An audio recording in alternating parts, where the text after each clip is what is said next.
سڵاوتان لێبێت.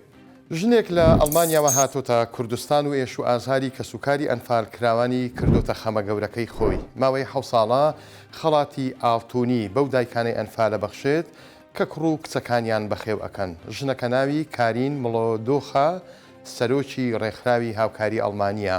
ماوەی 35 ساڵە لە هەرێمی کوردستانە و کاریگەری پرۆسەی ئەنفالی شوای لێ کردووە ماوەی نزیکەی 20 ساڵ لە گەرمیان خزمەتی ئەو کەسوکارانە بکات. کارین بە 1964 ڕاگەیاند. پێدانی ئەم خەڵاتە بە دایکە ئەنفالەکان بیرۆکەی خۆی نەبووە، بەڵکو هاوسەرەکەی پێشنیاری بۆ کردووە و تاکو ئێساش ئەم خەڵاتەی بەسەر 35 دایکە ئەنفال دابەش کردووە. یەکێک لەو دایکانەی ئەمڕۆ خەڵاتە ئاڵتونیەکەی پێدرا ناوی ئاڵتون بارامە. ئەو بە 1964 وت دڵخۆشە بە وەرگرتنی خەڵاتەکە، بەڵام دەڵێت ئەم خەڵاتە جێگەی هاوسەر و منداڵە ئەنفال کراوەکانی بۆ ناگرێتەوە. پەتای نەگریسی تای خوێن بەربوون دیسان هاتەوە بەرباس و ئەم جارەش دەستی خۆی وەشان. بەهۆی پەتاکەوە گۆشتفرۆشێک لە کەرکووک دوای مانەوەی چەند ڕۆژێک لە نەخۆشخانە بەرەبەیانی ئەمڕۆ گیانی لەدەستدا. سەرچاوێکی پزیشکی تایبەت لە نەخۆشخانەی کەرکووکی گشتی فێرکاری بە 1964 وت چەند ڕۆژێک بەر لە ئێستا دوو هاوڵاتی یەکێکیان دانیشتووی گوندی بە شیری سەر بە ناحیەی تازە کە پیشەی ئاژەڵداریە و دووەمیشیان خەڵکی گوندی عمەری کوڕی خەتاب سەر بە ناحیەی داقووقە، ئەویش پیشەی گۆشتفرۆشە. ڕەوانەی نەخۆشخانە کراون دوای پشکنین دەرکەوت تووشی تای خوێن بەربوون بوون. وتیشی گۆشتفرۆشەکە تەمەنی 30 ساڵە و بەهۆی نازێگیری دۆخی تەندروستی بەرەبەیانی ئەمڕۆ پێنجشەممە گیانی لەدەستداوە. ئاماژەی بۆش کرد لە ساڵی 2025 ئەوە یەکەم حاڵەتی گیان لەدەستدانە بەهۆی تای خوێن بەربوون. جیا لەو دوو حاڵەتەی دیکە گومان چەند حاڵەتێکی گومان لێکراوی دیکە هەن، بەڵام تاکو ئێستا ئەنجامی پشکنینەکەیان نەگەڕاوەتەوە. پۆلیسەکانی بەڕێوەبەرایەتی پۆلیسی زاخۆ قۆڵیان لێ هەڵماڵی و 120 بوتڵ خوێنیان بەخشی بە بانکی خوێن.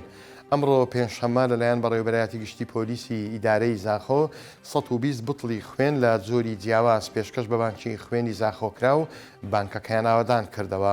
کێشەیەکی ئەو تۆی نەماوە بۆ خوێن، مەبەست لە بانکەکەیە. ئەمە سێم ساڵە لەسەریەک پۆلیسی زاخۆ وەک ئەرکێکی مرۆیی ئەم هەڵمەتە بەرفراوانە ئەنجامەدەن بە مەبەستی دەوڵەمەندکردنی بانکی خوێنی زاخۆ. عەقید نزار سلێمان بەڕێوەبەری گشتی پۆلیسی زاخۆ بە 1964 وت دوای ئەوەی زانیان بانکی خوێن پێویستی بە خوێنە ئەرکا مرۆییەکەیان بەجێگەیان بە خوێن هاوکاریکردن. لای خۆیەوە دکتۆر سیلوان ئەمەد بەڕێوەبەری گشتی تەندروستی زاخۆ لەسەر ئەم هەڵمەتە سوپاسی پۆلیسی زاخۆی کردووتی بێگومان نەخۆشخانەی فریاکەوتن بەگشتی و لەدایک بوون بە تایبەتی سوودێکی زۆر لەم هەڵمەتە وەرەگرن. هەڵمەتێکی فراوانی بەڕووچاندن لە بناری چای مەقلوب بەڕێوەچوو تایدا 4000 شەتڵی بەڕویان چاند. سەرپەرشتیاری هەڵمەتەکە ئەڵێت 100 ساڵە ئەم ناوچەیەوە هەڵمەتێکی بەخۆ نەبینیوە.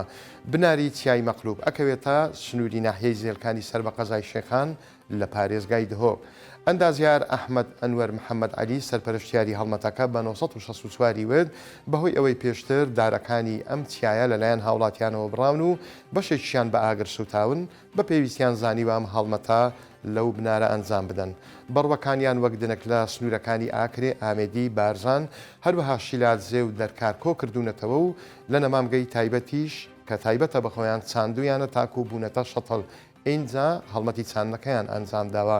ئەندازیار ئەحمەد ئەڵێت ئەو بەڕوانەی چێندراون لە دوو جۆرن، جۆرێکیان درێژ و باریکە و ئاژەڵەکان بۆ خواردن سوودی لێوەرەگرن، دووهەمیشیان خڕ و قەڵەوە مرۆڤ دەتوانێت بۆ خواردن بەکاری بێنێت. پلانیان وایە لەو هەڵمەتانە بەردەوام بن. نەداهاتوشدا نزیکەی 400,000 شەتڵی دیکەی بەڕوو لەو بنارە بچێنن. کاتێکی خۆش بۆ هەموو لایەکتان.